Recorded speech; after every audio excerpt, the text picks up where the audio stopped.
In this week's Seder Terumah, in which the Torah explains the construct of the Mishkan itself, into which HaKadosh Baruch Hu will bring his presence, and we will be able to have a construct, to have something of physical nature, in which we can speak of the Hashras Hashchina, the presence of HaKadosh Baruch Hu. We are told that this entire Mishkan that revolves around the Aron, the ark that houses the Shnei Luchos HaBris, to be placed ultimately in the Kodesh HaKadoshim, that regarding that Aron, whereas it is fashioned from 3 boxes, 2 of them gold with a central one of wood in between, we are to fashion staves, long poles made out of wood, covered with gold, that would be placed at its side through rings that are attached to the Aron itself. And the Torah tells us that once these staves are placed within the rings, says Rashi, Leolam, citing the Gemara Yoma, we are never permitted to remove these poles that enable us to transport the Aron from place to place. Even when it is in the Kodesh HaKadoshim, those badim protrude against the paroches that could be seen from the other side within the Kodesh.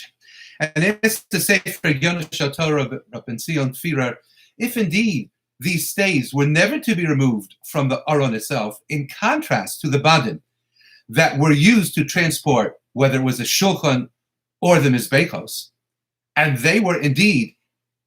placed aside them into their rings whenever they had to be transported from place of encampment to place of encampment. But in contrast to them, if these staves, these badim that are attached to the Aron, are never permitted to be removed, then why did the Torah not command Moshe Rabbeinu to fashion the badim out of the body of the Aron itself, miksha, much like every part and parcel of the menorah is hammered out from the menorah itself, much like the kruvim atop the kapores of the Aron itself are fashioned and beaten out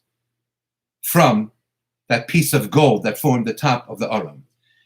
And suggests Rafira, the reason is based upon a pasuk that is to be found all the way at the conclusion of the Seder of Pekudei, where we read Vayikach Vayiten es ha'edus al Aron, that Moshe Rabbeinu took the Shnei Luchos HaBris, the Aseres HaDibros, he placed them within the Aron itself, and only thereafter Vayosem es habadim al Aron did he place the staves aside the Aron itself. Vayiten es hakaparas al Aron mamala, covering the Aron and the Luchos HaBris with a golden top. Explains Rafira, lest one think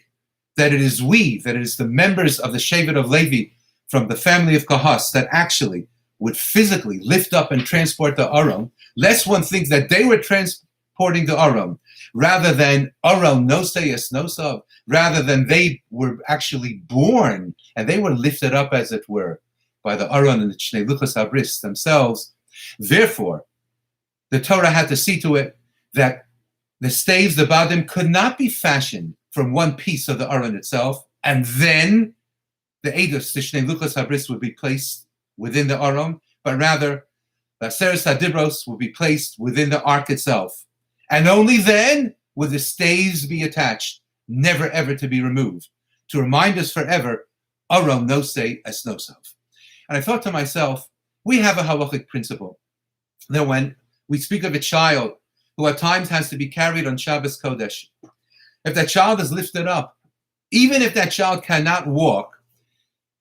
we have a halachic principle that chai nosei es atzmo,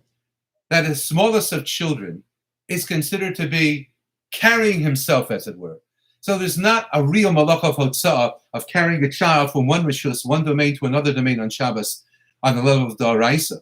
because chai nosei es atzmo. And isn't it true that as parents, who understandably dedicate our entire lives to raising and nurturing and educating and teaching and imbuing with love and filling with love and everything precious, the mind and the heart of our children, but we know that at the end of the day, chai nosei es atzmo, that child, when he or she grows up, will make decisions on his or her own that will determine their charted path in life. Because at the end of the day, no matter what we put into the child, chai nosei es atzmo. And it's important to keep that in perspective. And much the same, no matter what we do for the support of Torah itself and their institutions, no matter what monies, no matter what toil we invest in the support and the upkeep and maintenance of Torah, we should never ever delude ourselves into thinking that we, in fact, are carrying the Torah. It's not at all the case. Because first the Shnei Luchos HaBris were placed into the Aron, and then the staves, the Badim, were placed by their side to remain there permanently, but to understand that Eitz Chaim hi lemachazikim ba, that whatever support we give Torah, it is really the support in return from Torah that we are receiving that gives us a sense of purpose and direction,